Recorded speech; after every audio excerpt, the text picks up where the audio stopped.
All right, we got a good one for you tonight. We're doing a Christmas episode of Top 5 with Joey Cassata. We are doing our top 5 favorite Christmas gifts we got as kids. Welcome to Top 5 with Joey Cassata. Starring Joey Cassata. Team Jesus, my friend. No! Am I walking around park?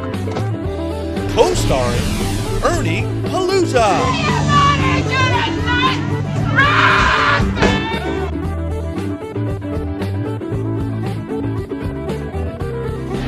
And the Doctor, Tommy Snyder. Goddamn. Now here's your host, Joey Cassata. All right, everybody, welcome back to another episode of Top 5. I'm your host, Joey Cassata. And I am a weeble wobble because I won't fall down. I actually think that's true. I heard when you played football, they couldn't tackle you, right? That's right. And of course, back by popular demand, he's back. He's better than ever. It's the Doctor. The Doctor, a man barely alive. Now, are you back full time with us? I'm assuming we're in mid-December now. Softball season is over. I can't sustain the madness because I have to have a cocktail with you so I can unwind. And I drag the next day. That playground episode, wow. Ooh, it was like working a second job. I had to get up at 3:30 in the morning, and I didn't help myself with the cocktails. So, yeah, but it was a lot of fun. Enjoyed it. That was brutal. You know, the episode after we edited it was 4.5 hours. I believe, if memory serves me correct, we went about 7.5. Right? It felt like 7.5.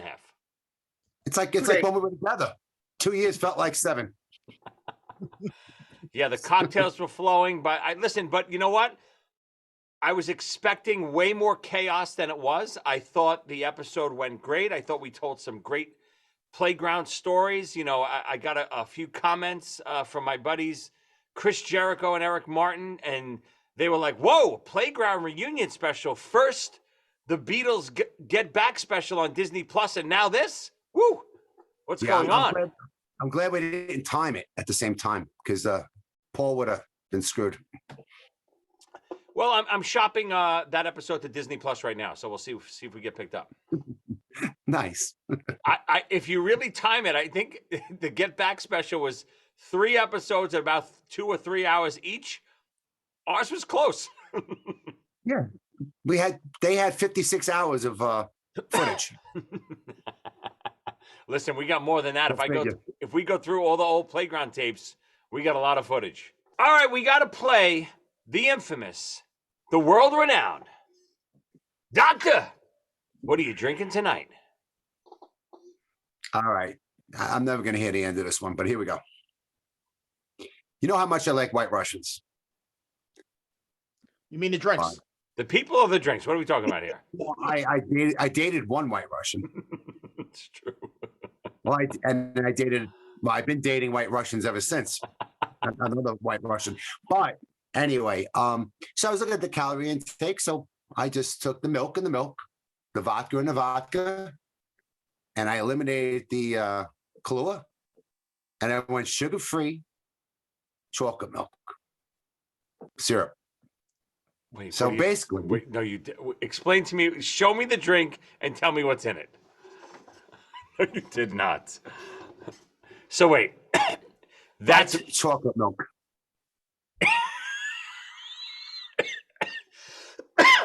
Hold on. You laugh. What kind of milk is it? Fat-free milk? Fat-free milk. Fat-free milk, sugar-free chocolate syrup. Right. And vodka. Right. Yeah, and there it is. The holiday drink of the stars. Of the Snyders. It's fantastic. I wake up in the morning, I get yelled at. Where's the chocolate milk? Who, Daddy, did you drink the chocolate milk? I'm like, I don't know what you're talking about. I need to ask. Why do I see you stomping on the chocolate milk by the end of this episode outside? No. The chocolate syrup just being poured on the porch and you stomping all over it. No.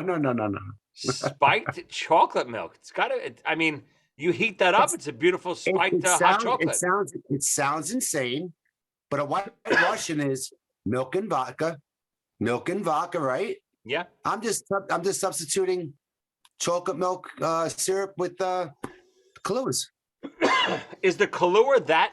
Kahlua. It's syrupy, right? So it's a lot of calories. A lot.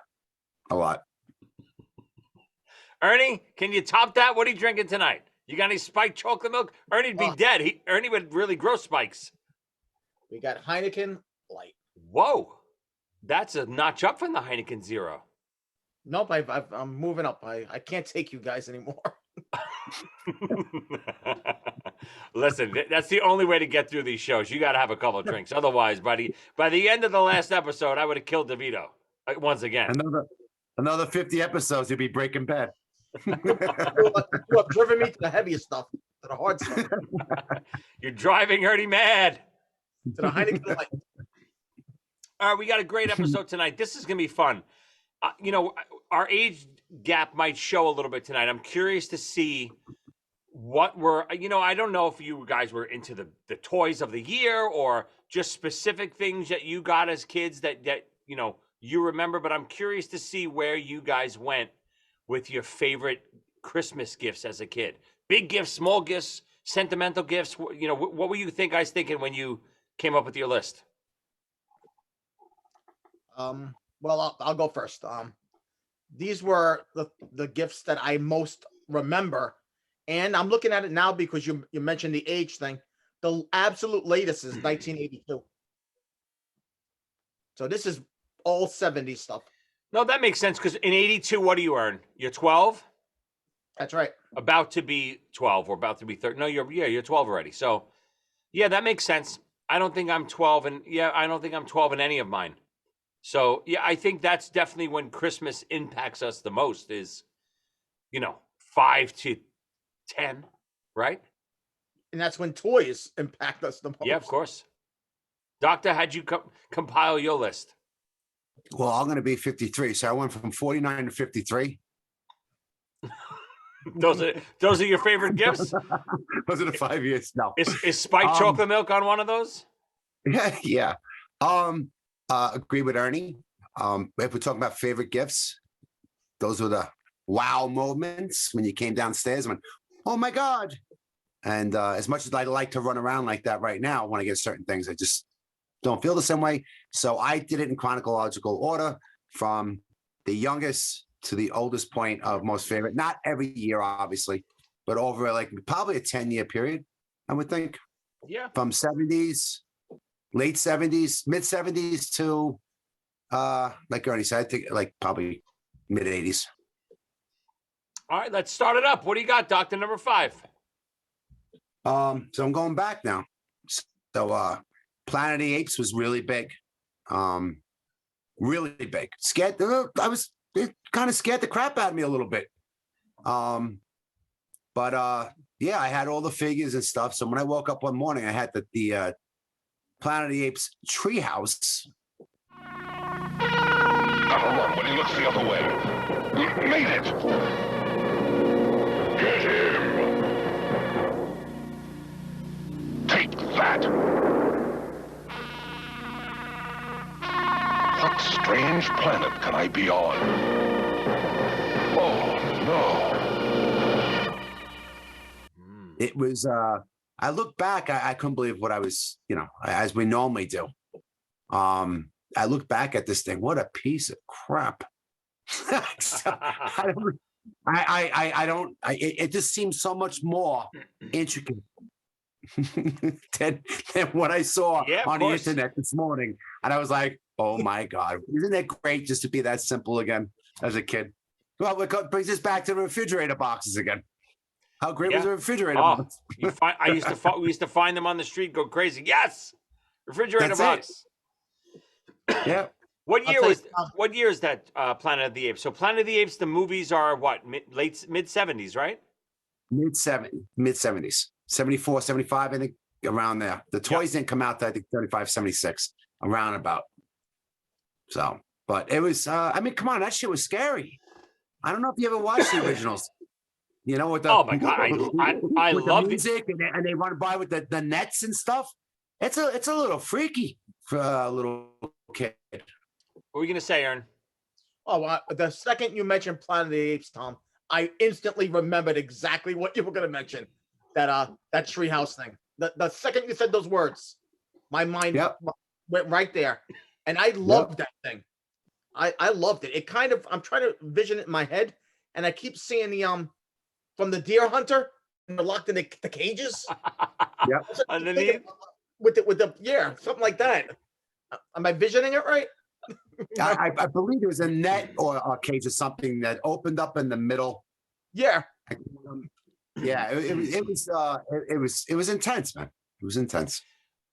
Again, you guys are a little older than me. I vaguely remember those figures. I don't remember the Treehouse play set at all. Obviously, love the movies, incredible, but I didn't see them when they first came out. I was older when I saw them, so they definitely didn't scare me. That's for sure. But You didn't see the first one when it came out in 1968? Really? was it 1968, the first one? Yeah. Wow, I wouldn't have guessed that. Ernie, Barbara was taking him to see slasher films at age 7. It's So true. why would Planet of the Apes scare him? It's true. I told you I saw Scarface in the theaters. My first movie ever. The guy gets cut up with a Say hello to my chainsaw in the little shower. apes. Say hello to my little apes. Good start. What do you got, Ernie? I got to tell you, Tommy's choice is incredibly similar to my choice.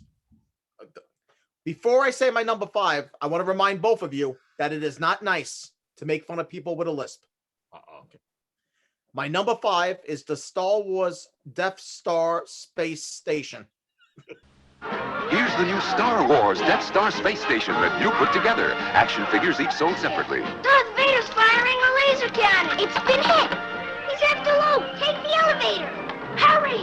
Now cross the light bridge. You won't escape me. Jump, Luke. Oh, no. The trash compactor. There's a trash monster. The wall's closing. Save! Kenner's new Star Wars Death Star Space Station. Action figures each sold separately. Wait, I couldn't hear you. You cut out. Can you say that again, please? The Star Wars Death Star Space Station. Nuts. Oh, that's an infomercial in the waiting right there. Great, Ernie. Of course. Remember the trap door?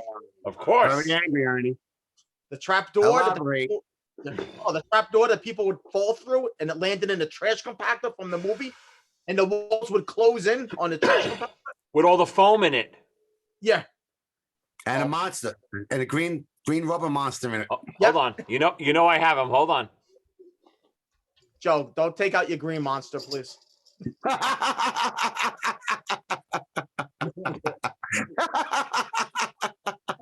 Ernie, you nailed it.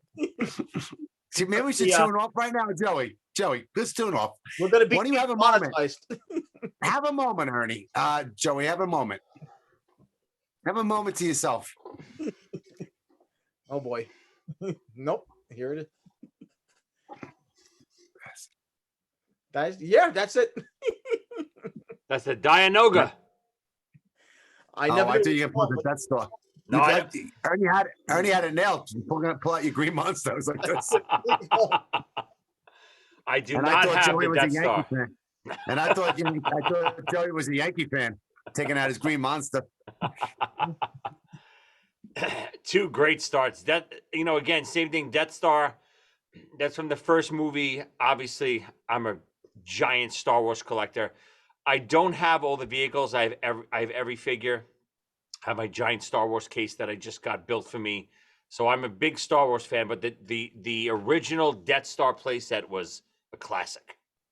That star was number 3 for me, Ernie. Thank you. Oh crap! Sorry. Nice. For the it was going to happen. The gun that popped off. They couldn't blow up the Death Star. So what happened was the giant gun on top would just pop off. But if I remember correctly, Ernie, I don't know if you ever played Star Wars with me with the figures and stuff. We would remove the beams and make things falling down and make the whole thing decrepit to get out of Nice. it. And it was pretty cool. Pretty cool. You had the tower Obi-Wan on the top, the tower Right. which he walked behind. Did it have the rope that they could swing across? Yes. Yep. They had yes, and they had the bridge. Yep. Yep. The retractable bridge in the middle. That was the second floor, by the way. Yeah, there was like 3 or Yeah. 4. Yeah, it was pretty big. Yeah, first floor had the hatch in the middle that went down to the garbage disposal. Second floor had the extendable bridge. And third floor was the control room with the giant gun Yeah. with the tower in the back. Awesome. I mean, yeah, I got that for Christmas. That was big time for me. Big time. Great pick. If I remember correctly, the Planet of the Apes figures were way bigger than the Star Wars figures. The Star Wars figures were the first figures that they started these. How do they say it, Joey? How do they word it? Action figure as opposed to? Yeah, action. Well, they were action figures. Almost the Planet of the Apes guys were almost dolls, but they were action figures Right. too. But the Star Wars figures, they made them they started making them that small specifically so they can build play sets big enough that they can interact with the ships and all that stuff. Whereas if you start with the action figure this big, the ship's got to be the size of a car. It's no good. So if you start, G.I. Joe did it. well, Star Wars was first.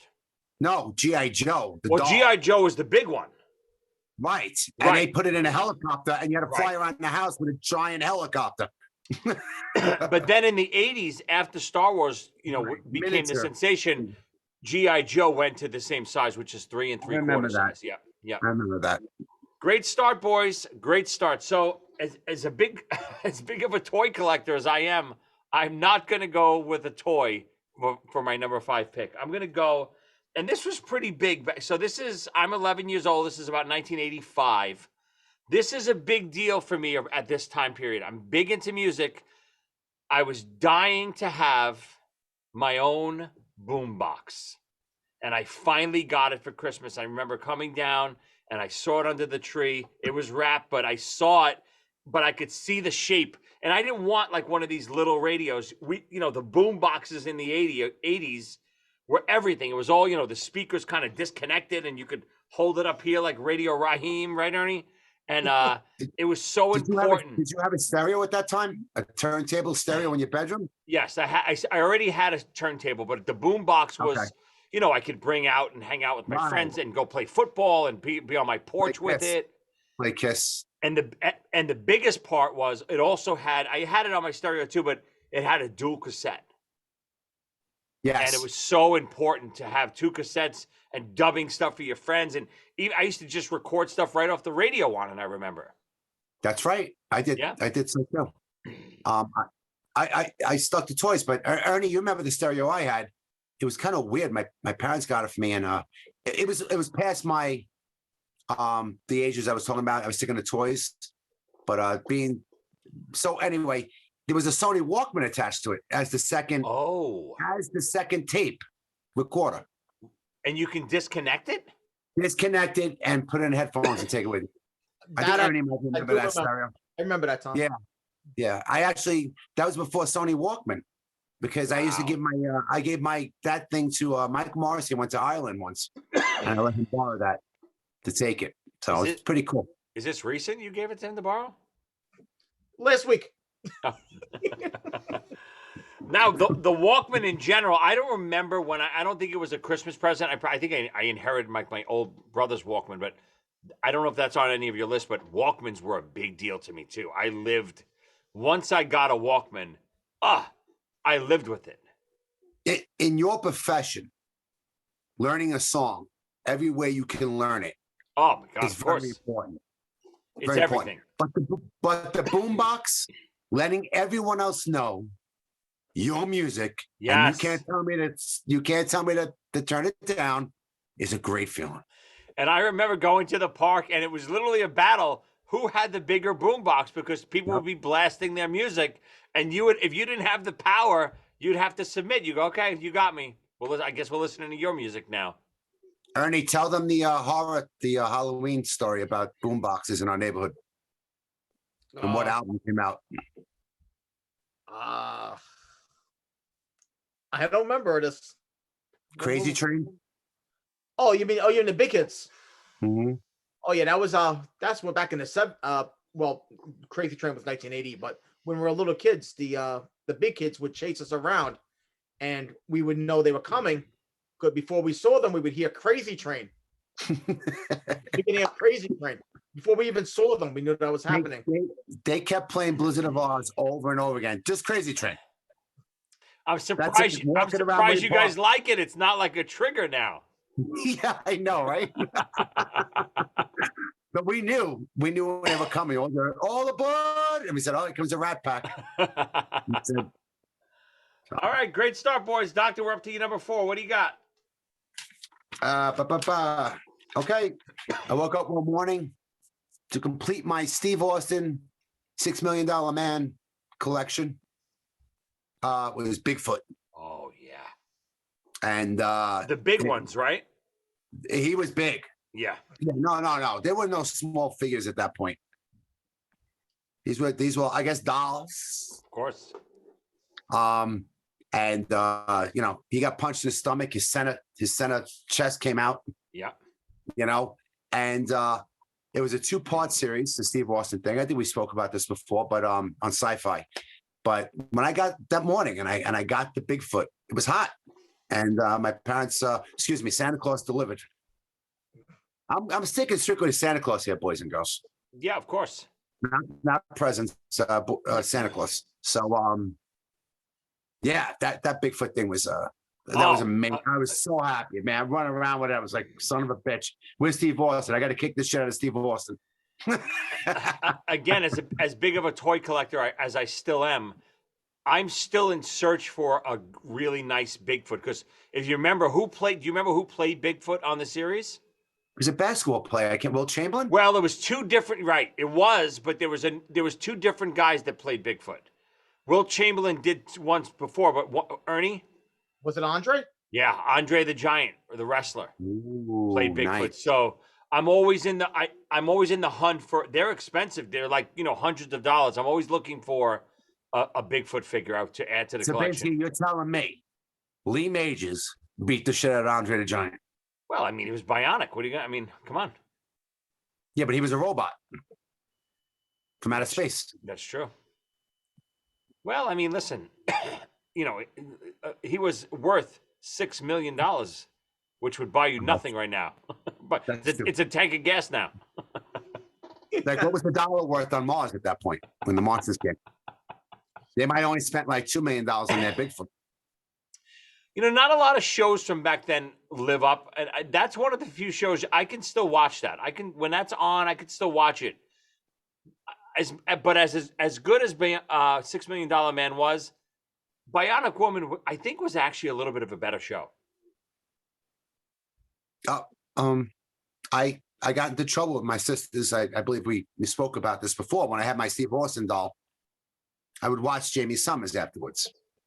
Of course, I started growing out of the thing when Max came around, the German Shepherd. But yeah, when she was going after all these female robots were going after Jamie Summers episode. I just said, I went into my older sister's Barbie doll collection. And she came home to a pile of Barbie dolls with no arms, legs, heads ripped off, and Steve Austin standing on top of just carcasses. Just carcasses. I love she's it. Screaming, so. Ernie, what's our favorite Jamie Summers moment? Oh, Freaks and Geeks? Of course. I was a bionic woman. What would I wear?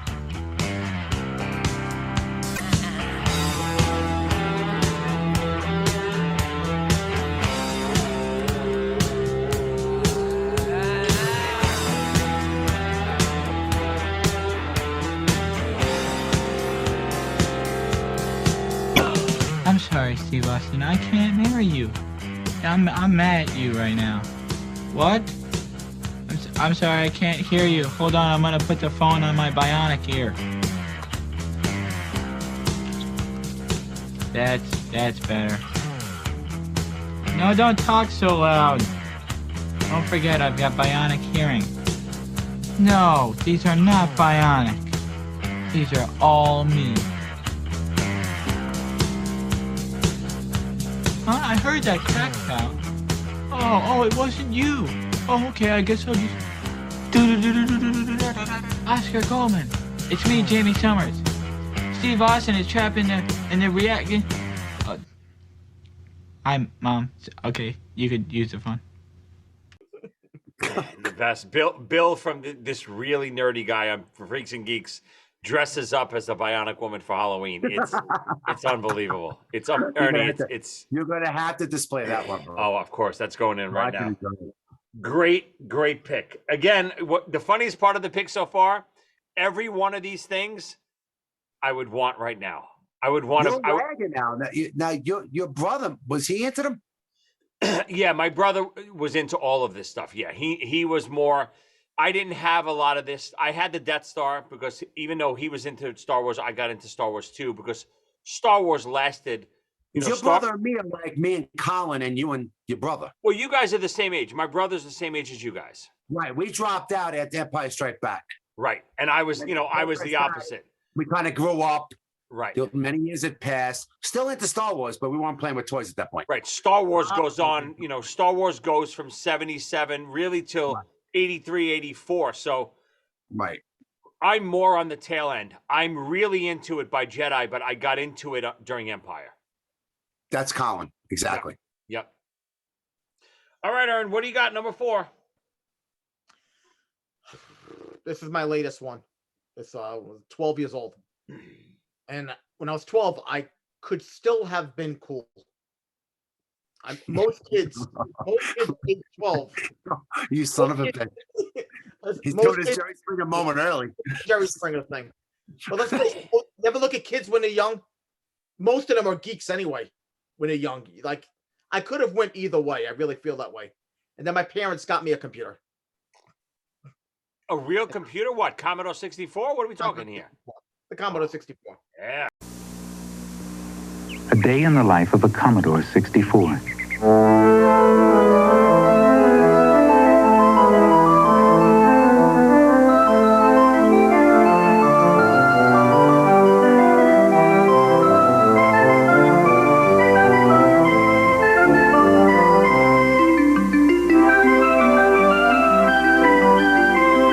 The Commodore 64. Once you get it, you'll wonder how you got along without it. This was not internet time. The only thing you could do with this thing was make computer programs. So there was no chance for me after this.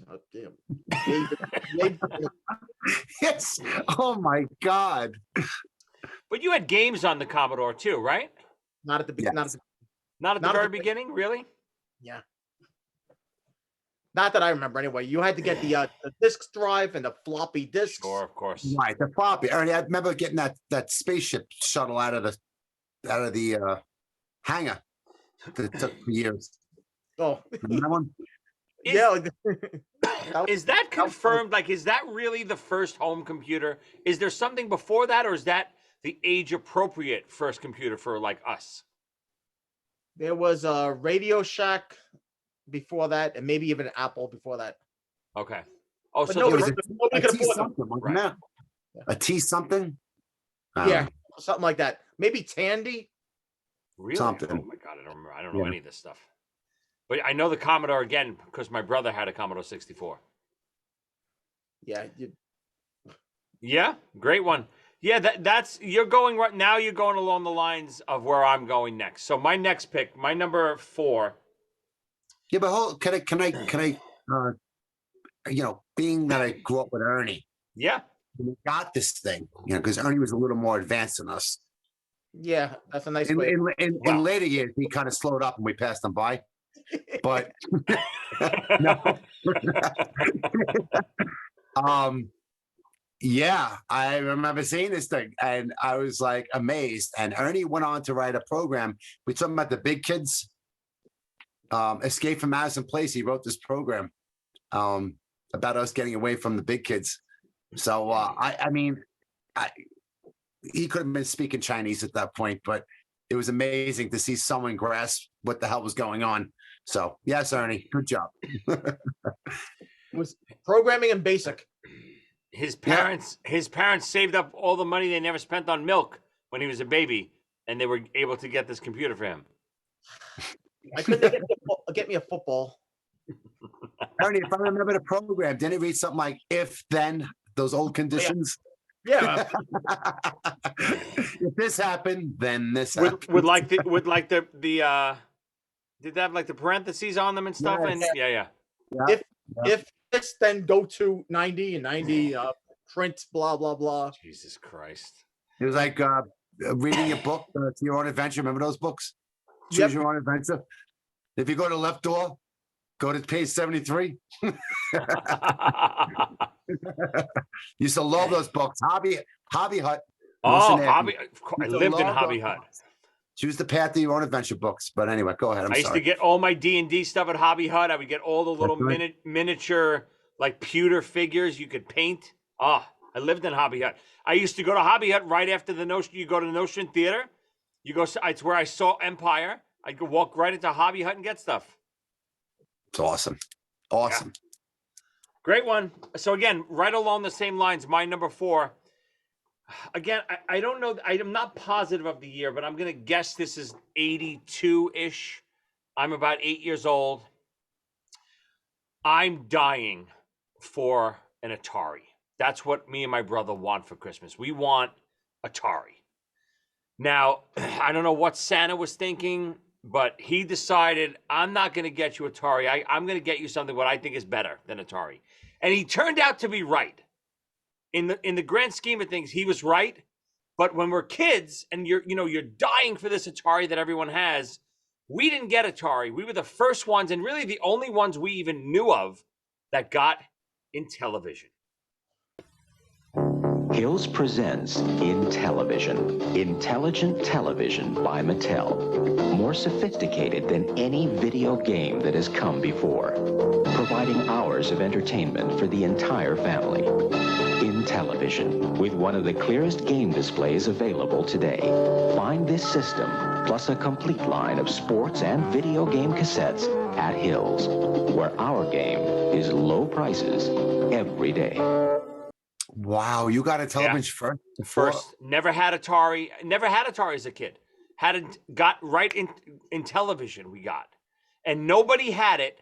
And even though it really was better than Atari, you were superior. Yeah, but nobody cared because everyone was into Atari, and we were the only mopes that had Intellivision. That's not true. That's not true because I'm older than you, and Eddie Romeo was the only one on the block that fell into the same thing you did. But I think because your brother wanted Atari too. If I remember correctly, we both wanted Atari. He would have been very alert on television at our age. Maybe. Anyway, what are the years? Do we know the years that Atari? Years. Give it to me, Ernie. One's Atari and one's Intellivision. Atari 78 and television 79. Oh wow, okay, so really close. Right, but then you had Bobby Woodruff, who got Odyssey 1.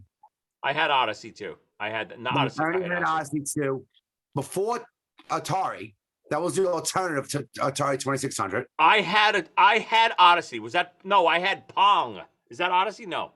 No, I had Pong. We all had Pong. I had Pong and then jumped straight to Intellivision, I think, if I remember correctly. Yeah. Pong, you couldn't put games in. Pong, the game was built in. That was it. It was just Pong, right? I remember I had it on I had a little black and white television in my kitchen. That's not true. You could hit a switch, and from tennis, you could play hockey, hit a switch, and then two more lines would appear, and they called it hockey. But anyway, back to my pick with Intellivision. We were so gung ho. We were so excited for Atari. We were let down that we got this Intellivision, but as don't get me wrong, shortly thereafter, we realized, oh no, this is the far superior system. And then, 6 months later, 6 months when you're a kid is an eternity. 6 months later, everyone realized, oh, Intellivision is the new thing. And everyone started jumping on the bandwagon. But there was that little period right after Christmas where we were like, ugh, and what is that? We don't even know what this is. It had to be some kind of advertising flaw, because people couldn't afford in television at that point, who they were advertising to. Right. But of course, there was some kind of Atari was the popular one. Yeah. But Yeah. everyone knew in television. Pix, Channel 11. Yeah. Took on the television. I mean, listen, it's the old. What's better, a VCR, VHS, or Beta? Beta is far superior, but nobody wanted it. It was garbage. It got completely. It was obsolete in a couple of years. But it was really the better recording device. It didn't take off. Wow. I think also in television, there's no joystick. When you open it, it looks like a calculator. Yeah. The Yeah. joystick, it looks like a remote control. It doesn't look like it's for kids when you first get it. Yeah, the weird controller wires were like an old telephone cord, if you remember. Yeah. It had the curly wires, which just aesthetically, it didn't look very appealing. The games themselves were great. We know television hockey is one of the best games ever. In television, Venture is one of my favorite, or Adventure too. We talked about this. All the games were incredible, but looking back, it was a disappointment, but afterwards, I loved it. Spoiled brat. All right, Doctor, what do you got? Number 3. I was looking for a Volkswagen for my first car, and then my mommy brought me a Porsche. Anyway. Okay, so let me see. Sure. All right, so it was Atari 2600. Really? I had to move everything up there. Well, I went through Planet of the Apes, Bigfoot, Steve Austin, Death Star, Star Wars. My Star Wars period I went through. And then this is number 2, correct? No, number 3. I'm going to have to plug something in then. Oh, because you said the Death Star was your number 3. Right, and we already went into that. We killed it to death. So I'm going to have to plug in another figure. So no. Micronaut. Oh, you're not going to put no Atari right now? No, because Atari and on my last 2. Okay. So Micronauts. Micronauts, sure. I don't know if anyone knows what the hell they are. Well, but now I was heavily into them. There's a couple. I used to have the Micronauts that you could change the limbs, and they were magnetic, right? Before they were magnetic, they were just plastic, and you could pull the chest piece out with a click, the feet, the Baron. Later on, you had the Black Baron. He was magnetic. Yeah. But the original ones were plastic, and you could pull the feet. I don't know why you'd want to pull the feet off and put them on the feet on another. I never figured that out. It's a big selling the feet point. look the same. Maybe I didn't get that. The upgrade or the advanced shoe version. But the center, I think they used to pop out the console and the center chest, the hands. Yeah, it was big with me, and it went on. I can't explain. I had a sentimental toy that blew my mind today. I was up at Lake Shawnee with my grandmother, and we went to Kmart or something like that, and there was the metal Micronauts. That's what I remember. Okay. The metal Micronauts. I was coming towards the end. Star Wars was out now at this point. Yeah. But I was coming out, and it was a flying saucer. The guy laid in it, plastic cover over it. It had the missiles and the engine underneath. And I couldn't believe I was watching and looking at it. The internet's pretty amazing. Oh, it's and incredible. To see it, the thing that my grandmother bought me, there was one of my favorite. And by the way, that figure, that Micronaut killed all Star Wars figures. Luke didn't stand a chance. No, he was bigger. He's metal. Right. Correct me if I'm wrong. The Micronauts weren't a show or anything. It was just a toy line, right? From what I read, that someone from Marvel. Well, there was a comic book after a while. He saw the toy. His son had the toy. He says, I got to write the story now. So it was asked backwards. Yeah. The toy came out and inspired the comic. I didn't even know that. Yeah, I have the Micronauts comic book. I definitely have the first few issues, 100%. I can picture the cover of the first issue. I definitely have it. Yeah, so yeah, it was kind of weird, Yeah, but that's what Star Wars was so brilliant at. Star Wars was, that toy line that if there's not that movie behind it, I don't think Star Wars succeeds. It's because the kids just saw the movie and now they can live the movie. It's brilliant. And nobody wanted that toy line. Lucas tried to sell that toy line to all the big companies, and they all turned him down. Like, no, this is a failure. I think at the same time, the Planet of the Apes and all that stuff was failing. So they were like, no, we don't want anything to do with it. And Kenner, who wound up taking the toy line, was a small company, and they had a hard time filling orders. If you remember the first year for Star Wars, they had that early bird special. You couldn't buy the figures at that first Christmas, 77 Christmas. You couldn't buy the figures. All you could do is order this, and you would get this cardboard cutout that said you're going to get the figures when they come in. Star Wars figures. R2-D2. Chewbacca, Luke, and Princess Leia. They're the Star Wars Early Bird set of figures. These action figures are not yet available, but this Star Wars Early Bird certificate package is in stores with this colorful Star Wars picture display stand and certificate to send in to get a set of figures by mail. They'll be sent to you at home between February 1st and June 1st. The Star Wars Early Bird certificate package, new from Kenner. Because Kenner was such a small company, they were overloaded. Or with Boba Fett, you had to order on the mail. Through the mail. Proof of purchases, yeah. You had to save them up, and then you got Boba Fett delivered to you. Yep. It's pretty cool. Yeah, Micronauts, great one. Ernie, what do you got? I had that the first four Star Wars figures that came in the mail. I don't remember how. Obviously, my parents did it, but now you just jogged my memory. Yeah, I think it was from cereal box tops or something. No, it was what you actually. It was the purchase of other figures. From what I remember. Well, the Boba Fett was with proof of purchases. You could order the Boba Fett, but the original 4 Star Wars figures, you pre-ordered at Toys R Us, wherever you went, KB, and you would literally get this piece of cardboard because they didn't have the figures in stock yet. Even though the movie was out in May of '77, by Christmas they still didn't have the figures, and every boy wanted Star Wars figures, but they didn't have them yet. So you would buy this piece of cardboard, and kids got cardboard under the tree that just had a picture of what you were going to get. And I think they wind up shipping in like March. But that's a tough first Christmas for a boy, getting, a cardboard that says, "Oh, you're going to get this in a couple months." Yeah, I had doubles of everything.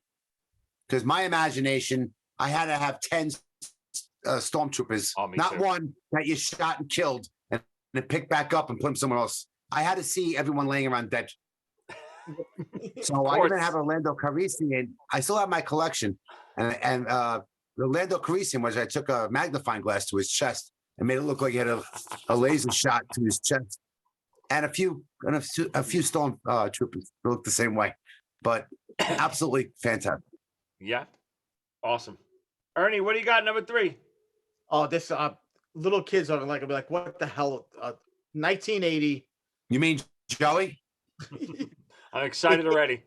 It sounds so silly, like nothing. But the Rubik's Cube in 1980, I had to have it. I remember everybody going crazy over it. I gained a lot of popularity in my 6th grade class because I was able to solve it, and everybody wanted to watch me do it. Everyone's saying I was the smartest in the class because of it. I accidentally forgot to tell them that I secretly read a book teaching me how to do it, by the way. Ernie, I can see the transition from the cool kid. You got the Commodore, then you got the Rubik's Cube. I see the downfall. Yeah, that was a mistake. Yep. Bad choices. Ernie, do you want a basketball? No, I want a puzzle game that nobody can solve. I had another way of solving it. Put an M80 in the middle of it, blow it up, and put it all back together. That's Rubik's Cube. Yes, I remember when you knew exactly. I had to be honest with you. Mathematically, in my life, that was the first lesson about math that you told, and I mean this, and I swear to God, that regardless of how it is, if I turn it this way, it's going to turn out the same way. And I went, holy shit, math actually counts for something, but it was too late for me. At that point. It was too late. Yeah. But I was blown away. any way you put it. And he goes, I go like this, go like this. I'm like, no way. If I do this, I'm like the idiot. I'm like, Right. no way. Oh yeah, let me mix it up more. I'll mix it up more. Yeah, we got more. Don't look. Don't go in the other room. Ernie, can you still do it? No, I but think so. it's easy to learn again. This book, it's simple once you read Because the right. my son is obsessed with Rubik's cubes. He has all different ones. 2 by 2s, he calls them, 3 by 3s, 4 by 4s, all different ones.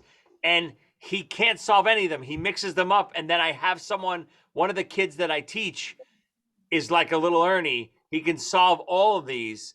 And I have to. No, I Google it. I still can't figure it out. I literally walk in and I'm like, I hand him like 7 Rubik's cubes. Can you solve these for me, please? And he's like, Can he play drums? No, he plays bass. Does he play good? Yeah, he's like Ernie. He's got something. Rubik's cube, Ernie. Woo! Wow. Yeah, Ernie oohed and awed everyone. But Ernie, in retrospect, Ernie did solve it on his own too. He did. I don't. Before the book came out. I mean, it took forever. I mean, anyone can do it if you have enough time. No, but even with the book, I mean, I'll tell you, I watched the YouTube videos to try to figure it out for my son. I still can't figure it out. It's not as easy as just reading the book, Ernie. There's some great videos of watching people do it with their eyes closed and everything. With, Yes. yeah, Insane. the backwards like this. Ernie, you were good. No, Ernie's doing his Zach Wild on his neck. You see him? no, I'm coming clean here. I read a book and I never told anybody. I cheated. It's I not knew you cheating. cheated. It's not I knew cheating. you It's cheated. knowledge. You filled your head with knowledge. It's not cheating. I probably told Tommy back then, but he probably's the only one that knew. Like Archie Bunker said. I'm the idiot that found the book, read the book, and still couldn't do it. Exactly. Like Archie says in All in the Family when he's got all his cheat notes on his hand. Gloria comes over and goes, Daddy, you're cheating. He goes, little girl, I'm not cheating. They want me to give them the right answers, right? I said to myself, can I give these right answers without these cheat notes? No, I cannot give these right answers without the cheat notes. I'm not going to cheat them out of the right answers. I'm going to give them what they want, the right answers. There it is. Okay. I'm convinced. You're right.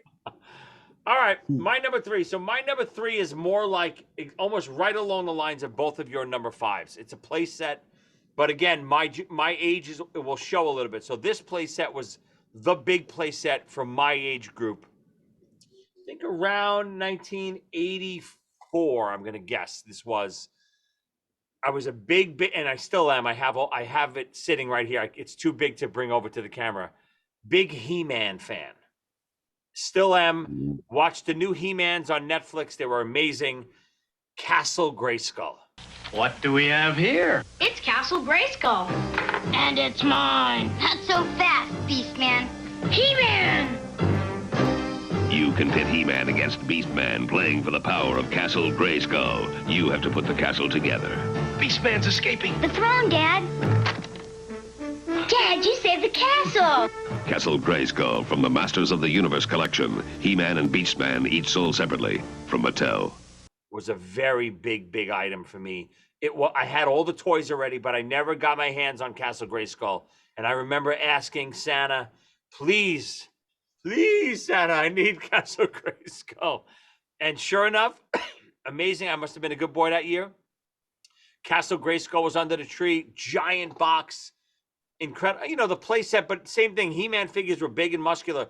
It's so small compared to the figures, but just to have it, incredible. I actually have Castle Grayskull right here in front of me, with all my toys on it. I even bought one for my son. My son has an old 1980s Castle Grayskull in his room that he plays with.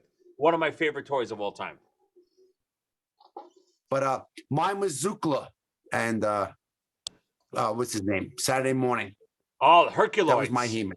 The Herculoids? Oh my God, of course. Yes. And Herculoids and also Thundar the Barbarian. Right. That was Yes. that's where I was. Ookla Ride. Ookla, right. That's all I used to say. Of course, the best. Herculoids were great. Gleep and Gloop and all those guys, and the guy that I like shoot the Rhino. Oh, Yeah, the shoot Rhino. the things out of his They head. Oh, it was shoot the- great. Yeah.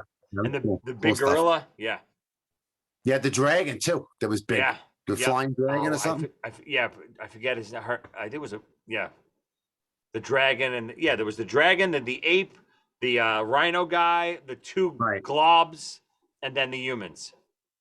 Can't believe you remember Gleep and Gloop. Of course, I haven't Gleep and heard. Gloop. Love it. Yeah, I thought that was Sean Toner and Tommy Cassidy. Oh boy. Gleep Come and on, Gloop. come on, Doctor. What do you got? Number 2. I think you gave it away already, but what do you got? Atari 2600. Atari Anonymous. My son Boris has a missile command problem. My mission in life is to save all of mankind. Lately, my daughter has developed a similar problem with Atari warlords. Now with video pinball, my husband is acting funny lately. With Atari games so ingenious, so involving, so intense, I ask you, Atari Anonymous, is this problem contagious?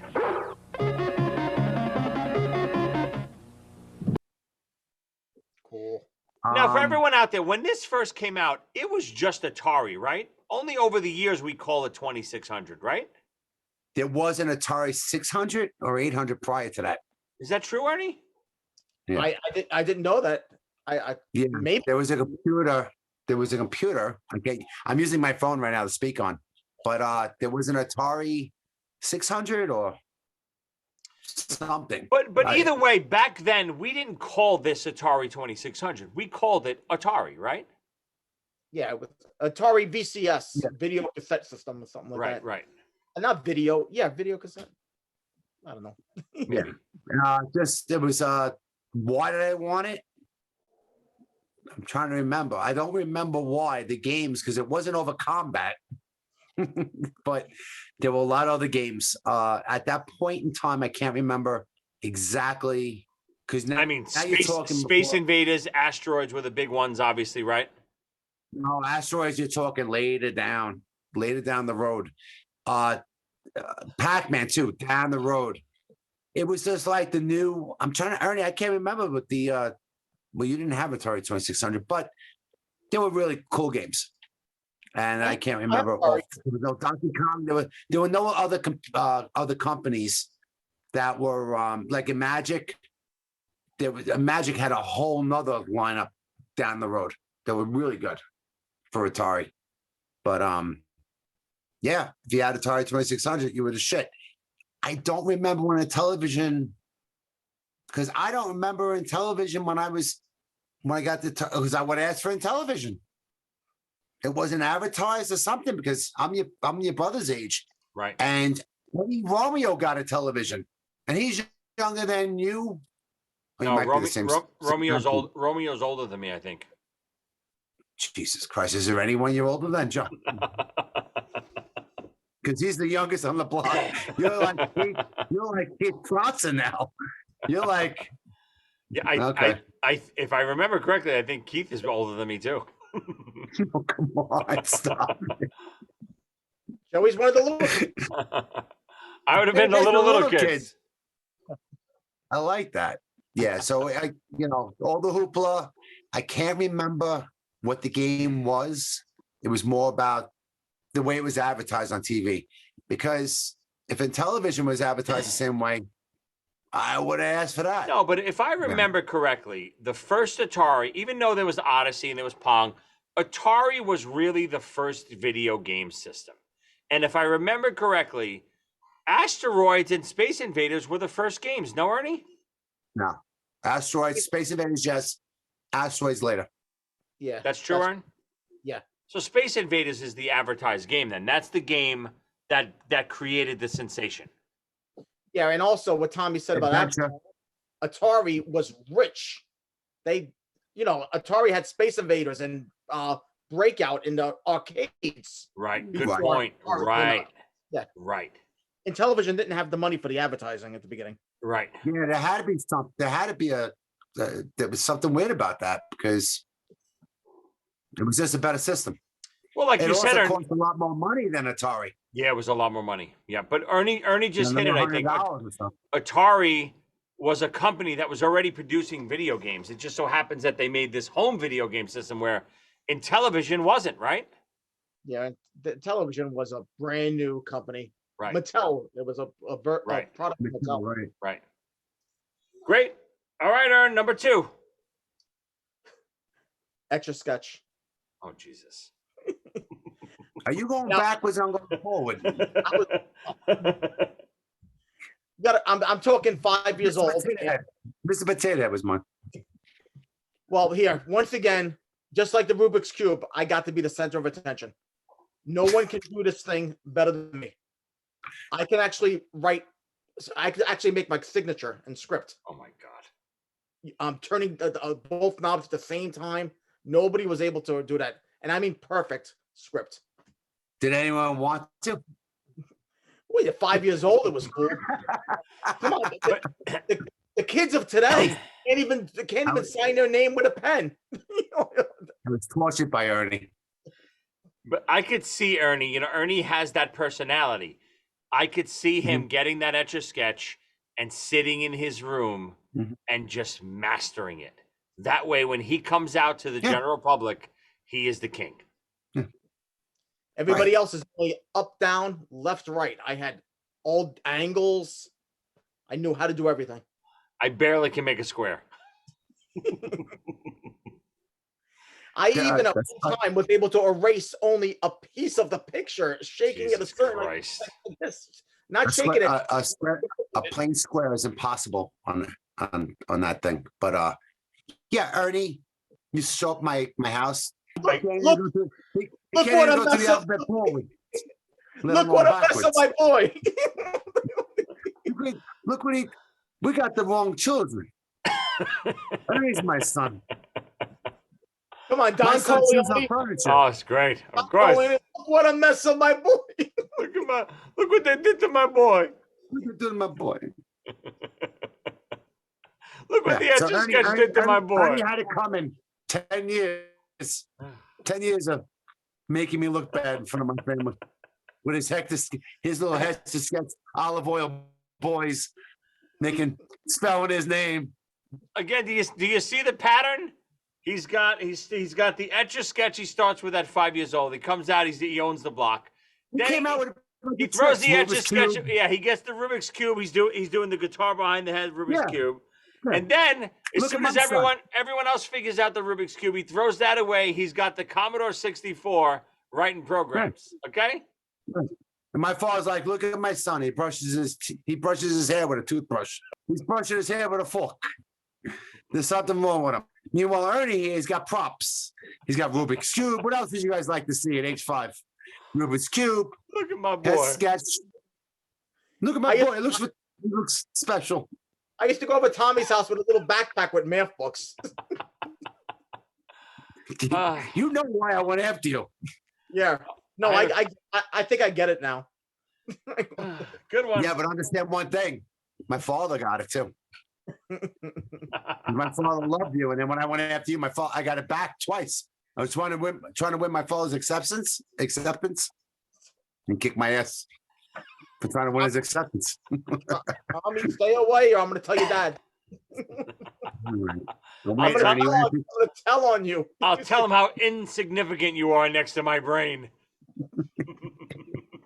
Brain. All right, my number 2. So again, at this time period, everything that I do, the only time I could ever get anything that I wanted was Christmas and birthday. That's all I had. Obviously, if no money as a kid, you can't do anything. Anything you want, you got to plan and somehow connive and figure out a way to, like the kid in Christmas Story where, he wants the BB gun more than anything. He figures out a way. He's got to ask Santa. You got to figure out a way to get what you want at the right time period. So I was so big into wrestling when I was about 9 years old. So right in 1983. That's when you joined Playground. It was a couple of years later. It actually really is only a couple of years later. Wrestling was everything to me. So all I wanted to do was obviously it's impossible. I wanted a wrestling ring. How can I get a wrestling ring? It's impossible. You can't have a wrestling ring. You're 9 years old. We're poor. You can't have a wrestling ring. We can't get you a wrestling ring, Joey. They don't make them for kids. So Your mother scared me. Your mother scared me.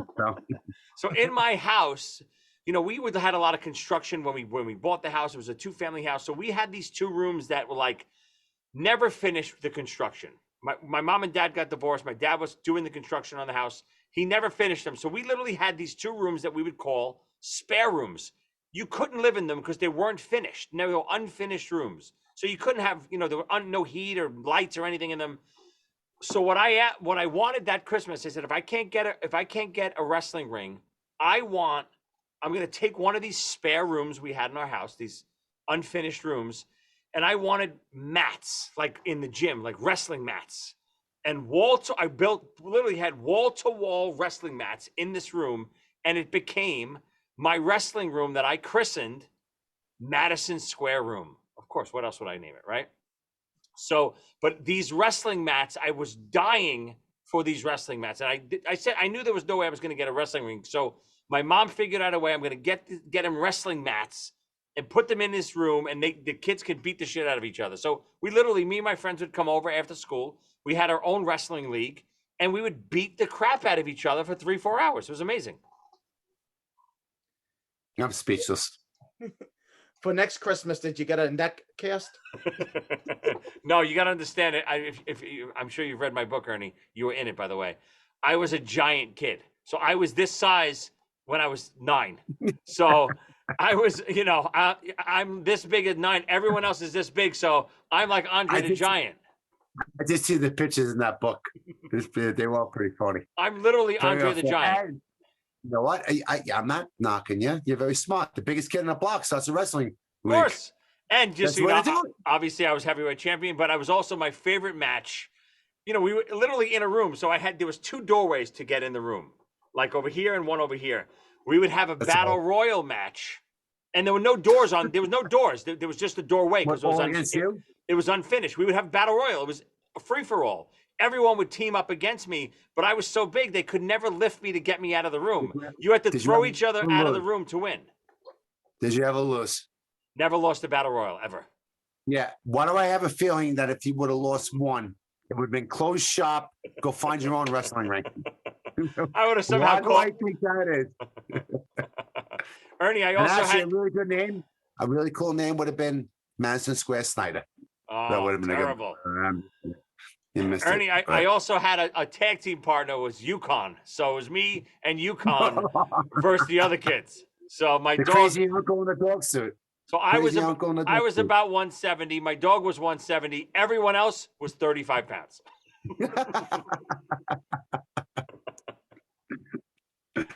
So that was my number 2. Wrestling mats, a full room of wrestling mats. Oh, your mother was hysterical. I would have. This was your grandmother. Did your grandmother know what's going on, or was she just like, who talked who down? Did your grandmother go, Barbara, they're being kids, or was it Barbara? They're getting out of control. No, listen. He's going through a tough time right now. Let him do what he's got to do. Which was it? I mean, my mother, I don't know what the hell she was thinking, letting all of us beat the hell out of each other in her house in the wrestling room. But my grandmother she didn't care about stuff like that. My grandmother was more about, she would just fight me over little stuff like, you know, don't forget to take the dog for the walk. And if I didn't, it was the end of the world. I could go beat the shit out of all my friends and I could break my neck and my grandmother would be okay with it. She didn't care. No, I know what happened. What? Your mother let it go on as long as you were the reigning champ. Well, I mean, listen. She gave you a high five every night. So did your grandmother. Joe, if you would have lost one match, you would have been thrown out of the house. She was like the promoter, of course. She was like Vince McMahon. You want a meatball? I'll tell you a meatball. Here's a meatball. As we call them, Mom McMahon. Mom McMahon. Joey, like imagine your mom going to the other people like Mickey and Rocky. Stay down. Don't get back. He's too big. Stay down. Don't get back up. It's very simple. Whatever he sits on, he destroys. And I'd be sitting on him. If he dies, he dies. He dies. If he inflates, he inflates. Yeah, something tells me if I was one of the little kids and I was and there was a giant in the group, my mother wouldn't have bought me the wrestling mats. But No, because I that's was it. the giant, it was okay. Exactly. There's kids walking out of kids coming downstairs all beat up, crying for their parents. As long as it wasn't you. You come down there with the belt. She's good. She's like, honey, sit down, have a meatball. Honey, it's okay. Here. Work hard tonight. That's what she used to feed me again because I was a picky eater as a kid. She would give me ready for this. This is what I would have. I always wonder why I was so big. Here's my lunch. Ready? I would have a full loaf of Italian bread, a pound of bacon with mayonnaise. Is that a good meal? Is that a good meal for an 8-year-old? Arteries are overrated. Arteries are overrated. That's what I always say. So if you want your kid to be a giant too, feed them a pound of bacon on a nice Italian bread hero. Here's my health advice to everyone during the Christmas holidays. Every time you're looking at an artery, every time you're looking at a liver, it's going to be an artery that kills you quick every time. All right, boys, we are up to our number 1. Let me recap the doctors. We got number 5, the Planet of the Apes Treehouse playset. Number 4, Andre the Giant, Bigfoot from $6 Million Man. Number 3, the Micronauts. It's a rare one, but I love it. Number 2, of course, Atari. And your number 1 favorite Christmas gift ever as a kid. Borderline worst, borderline best. ColecoVision. Ooh, I love Coleco. We have spoken about this in the past on other episodes, maybe one other episode. I woke up that morning and first thing I opened up was Atari 2600 adapter for ColecoVision. So I'm like, bam. Right, you were like, what the hell is this? Bam, I know. Next game, Avenger. Bam. I'm like, bam, right? So I look at my mom. She goes, bam. There's no ColecoVision yet. Oh, wait, I don't remember this. So what happened? They were ColecoVision. It was hard to get. Miscalculated with their production. Yeah, of course. And she said, honey, it's on waiting. He says, you know, she didn't have to sell me. I knew she tried because I was always a spoiled brat. But yeah, but it was just hurt. Like I was built up. I was, you know, I would tell her today, you know, there's a way of doing it. Say no, but then you got this other stuff to help soothe the pain, right? Not build me up and then drop me on my face. Yeah, you were really being brought up to the rafters to live the dream, and then she just dropped you off the cliff. It was like that gig in Cabaret. We came out and they had too much smoke. We couldn't see each other. It was a really cool gig, and we couldn't see each other. It was like a scene from. Yeah, it was the worst. Walk out. Yes, all pumped. And where are you guys? Are you guys here? It's like, I'm over here. Nami, where are you? But anyway, yeah, but a month and a half, I got it. And the following year, they dropped the ball again, Coleco, with the Cabbage Patch Kids. Yeah, but let me tell you something. You know what? I call horse shit. It happens today. I know kids across the board, all my friends' kids, dying for a PS5, can't get it anywhere. Bullshit. It's about it. They create the hype. They create the hype. They sell everything, and then they sell them through the roof after Christmas too. I gotta wait for my my wife down Manhattan in some shadowy place. People like camping outside to get this shit. Yeah. Going back like 10 years ago. I walked in, $500. Oh, we happen to have one in the back. Yeah, of course. it's so I happen to have one. Okay, fine. But ColecoVision, that was the shit. That was the game changer. Oh, Coleco was the best of those systems, without a doubt. Yeah. Without a doubt. $1,000? I have two. It's so true. I mean, now is even worse because all the stock, everyone that works in the stockroom is wise to this, and they just take them aside and they just put them aside and they sell them for $1,000. No way. Is that your original ColecoVision? No, my wife bought it for me last Christmas. Does it work? Yeah. Wow, that's awesome. And it took me 5 minutes to throw everything out the window. Why? Just because the games aren't as good, or you just can't connect it? Why?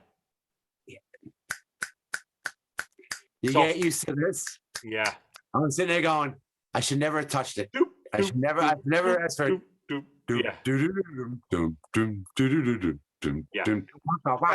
Whatever. And I'm watching it. I tried, let me try maybe Donkey Kong. And maybe I need something a little quicker. No. What game is that in there? Donkey Kong? Donkey Kong, of course. Donkey Kong Jr. I have. Qbert. Yeah, Qbert was a big one now of that because that was like the first 3D one. Zaxxon. Zaxxon, right? First 3D. But I'm thinking if I actually tried a 2600 game Atari, I might just fall asleep. I instantly might go into a seizure. And I built this up to my younger daughter too. I'm like, I mean, again, it's when you're a kid, she's gonna be like, Dad. Meanwhile, I got Fortnite downstairs. I don't need another game. I like to kill little kids. I'm good to go. I don't need Donkey Kong. But anyway, move on. I'm sorry. Yeah, great one. That was the shit. And the 2600 Atari adapter. They got plugged into it. So you got to adapt all your 2600 together. I don't know what we were going back to at the ColecoVision. I'm trying to remember that one. What are you gonna say, Aaron? I think maybe about 2 weeks before Christmas, around that time, Tommy's mom with Tommy's dad said, "Hey, you know what would be really funny? Let's get them all ColecoVision games and no system." That son of a bitch. He's been a miserable kid all year. We'll show him. No, you didn't catch what I like said. a kid down the block. You didn't catch what I just said. What? They approached Ernie and said, "You know what would be funny? Since he picks on you all the time, if we pull the rug out from beneath his feet on Christmas." And Ernie's like this, "I'm in." Ernie's like this. I'm in. Sure, that sounds good to me. Sounds good, Mrs. Banner. No, but to confess, I can speak Spanish now. Make an honest confession. Your parents did get me ColecoVision that year. Oh, that would have been. How good would that have been? Okay, touche, pussycat. Very nice. A note under Tommy's tree. Go to Ernie's house to play these games. He's got the ColecoVision. See if he lets you. But guess what? Who's got his Odyssey too? You got my Odyssey too, so yes. And more importantly, Tom, we talked about this on a previous episode. You have the screen test videotape somewhere. No, I ruined. Yeah, I ruined it. My bad. That was all of our tickets. We could have made millions off that thing. America's Funniest Home Videos. What? This is the $1 million winner every year. Somehow I think if we ask the same question and put his name through a bunch of boxes, he's not gonna be able to answer different. It's gonna be the same test. It's true. You're right. As long as we can remember the questions. It's so true. Why haven't we recreated it? Can you give us a surprise one? Ernest, I noticed you have a little bit of a lisp. No. No? Where do you currently work? Macy's. Macy's.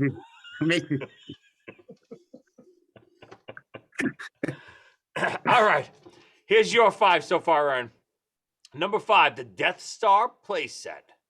Number 4, the Commodore 64. This is where the nerddom sits in. Number 3, behind the back Rubik's Cube. Number 2, the Etcher Sketch. No, I don't know how you going backwards, Ern. What are we talking here? Diapers? What are we talking? What do you got? My favorite diapers. I gotta keep talking about it. There were many times when I had nobody. I had no friends, nobody to play with, all because of Tommy. There's a small piece of my heart that still can't forgive you. You're a monster. I agree. But there was one when it came on. But there was someone you could never turn against me, ever. Somebody always had my back. I know who it is. Yes! I had to be. 2XL, never let me down. He stayed with me when all my friends were out not playing with me. Wouldn't play with me. 2XL always stayed with me. Didn't care about you guys at that time. He always stayed in my basement. And he's still my best friend. He weirdly looks a little like you, Ernie. Wait, I'll be right back. I gotta call the local sheriff and tell him to build up security around my house because that was my favorite Jerry Springer moment Ernie's ever had. He yeah, called you the monster that you are, Snyder. And you know the difference between a monster? You know what I like? You know what I like? Before this episode started, before we start recording, it's true. He asked me permission. Can I do it one more time? You know, talk about how he used to pick on me. I didn't know it was going to go up to this level. He took it from 3 to like 10 out of a 10. Called me a monster.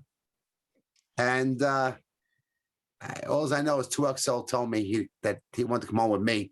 Didn't like hanging out with him anyway. There's no way 2XL ever said that. There's no way that's true. Well, I put the tape in and that said that. 2XL would not do that. I put the tape in and that said that. What did you ask? Ernie could reprogram that tape. We've already established that. Ernie, just out of curiosity, where did you get that 2XL? 2XL very recently just came magically in the mail. And I think... Does it work? No, there's no plug or anything. There's no cartridges or nothing, but... Oh, Ernie. Because he would tell you he doesn't like being with you. He says, you heard my voice. Yeah, right out the window. Actually, you would have had no one to play with, Ernie. You would have had no one to play with. Joey bought this for me recently. Reminds you of Kathy and Bagels, doesn't it? I'll never leave you, 2XL. I'm going to make you love me, 2XL. I love him. Great one, Ernie. I'm glad that I can give you back the person that you can confide in as a kid instead of that monster Snyder. I don't know what made the news more. It was Get Back by the Beatles, Playgrounds Get Together, and Ernie's reuniting with 2XL. I don't know what there's a lot of getting back together this Christmas holiday, and I'm loving it. And I'm reunited, and it feels so good.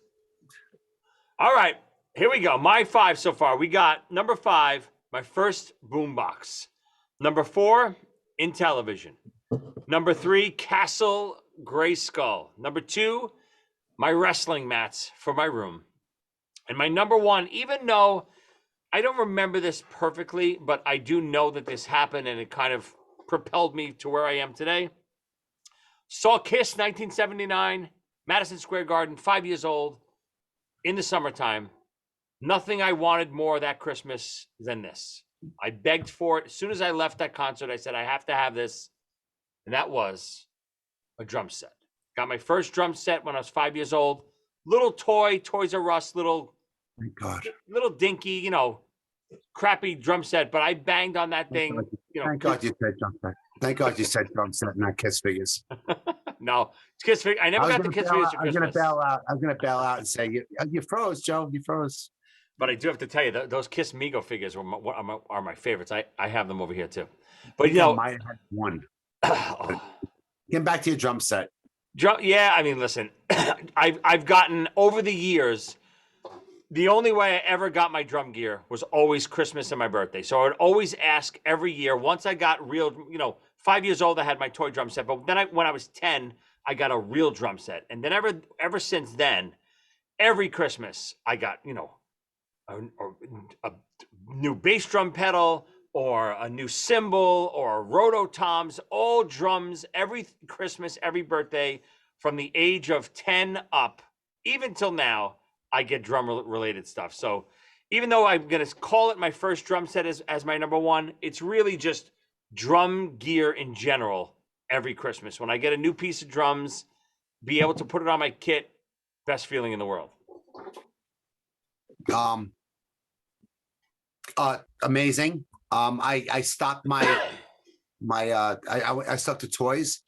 But musician wise, when I got my my wireless microphone, I think you guys remember that, and it was a big thing for me. Unfortunately, it doesn't work on the fluorescent lighting. Sounds like a lightsaber from Star Wars. Underneath the lighting. Yeah, that was when they first started coming out. Yeah. Woof, woof. But yeah, man, I can understand that. That's awesome. That's freaking awesome.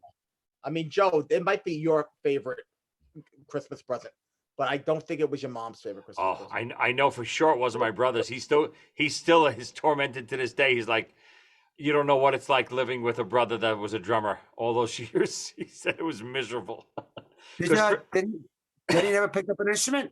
Never. Oh, Yeah, funny. Same exact year that I got the drum set, he got a guitar. Never really gravitated towards it. Never really played it. A little bit here and there, but never really took to it. And I just, I loved it so much that I just kept going with it. But the spare room that was the wrestling room for years. Later on, my brother finally had to move out of my room because I had my drum set was growing, and it was taking over the room. So he got out of that room and fixed up one of the spare rooms himself and just kind of said, "Okay, I need my own bedroom. I'm getting out of here." I need my own apartment. If he was old enough, he would have left the whole house, I think. All right, what do we got? We got an honorable mention each. What do you got? Are we going to me? Yeah, sure. It was a birthday gift on Christmas Eve, but since I'm a Christmas Eve baby, Dark Tower. Oh, the game. Yeah, a great one. and that would be before. I'm not sure if I had Atari 2600 yet, because there was a big interest in Dark Tower, and that I can't.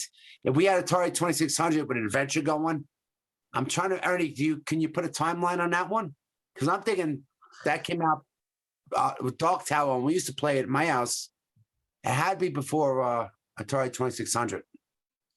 Yeah, I only because I looked it up, because me and Joey did the board games. The only reason I know it. Dark Tower is 1980, 1981. So it's pretty much the same exact time, practically. Right. So check this one out.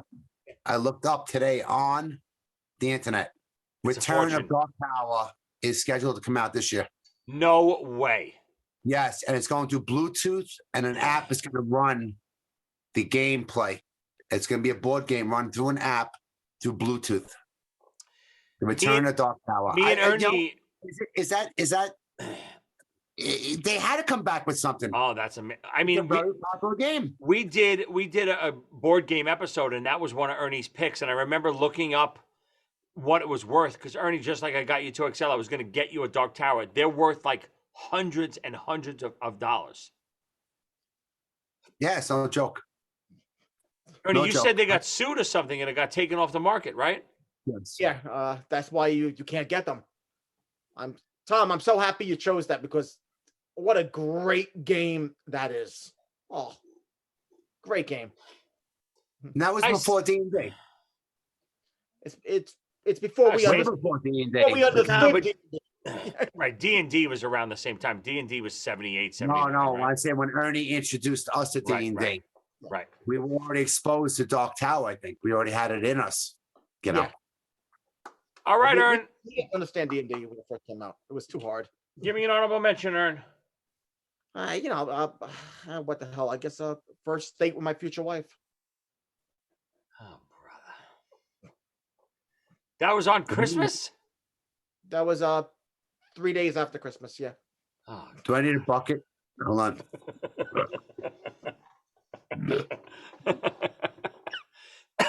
Tell us about that first date, because I've heard the story many a times from your beautiful wife. I can't.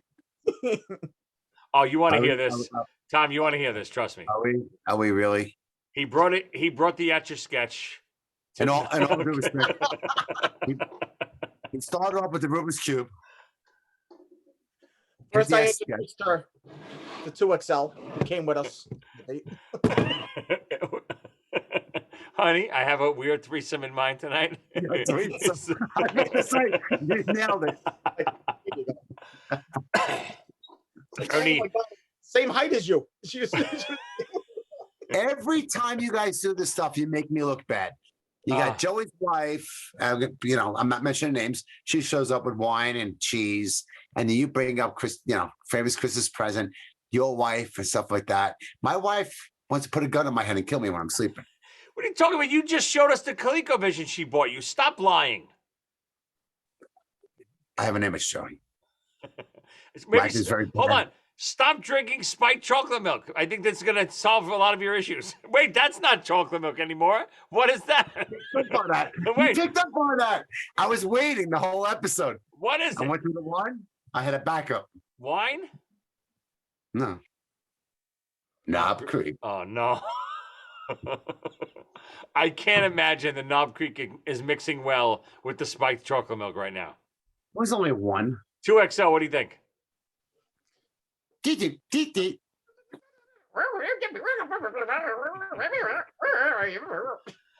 right, Tommy drunk.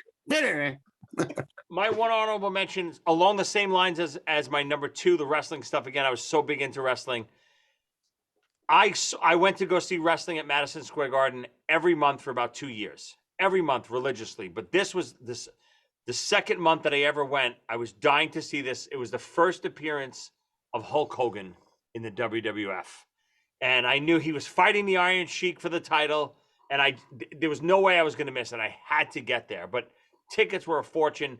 So I did a little finagling. I convinced my mom to do a combo birthday Christmas gift. And she got me tickets to go see wrestling at the Garden. Hogan won the title that night. Insane. Great memory. You still got gifts, didn't you? I got gifts to you, I think.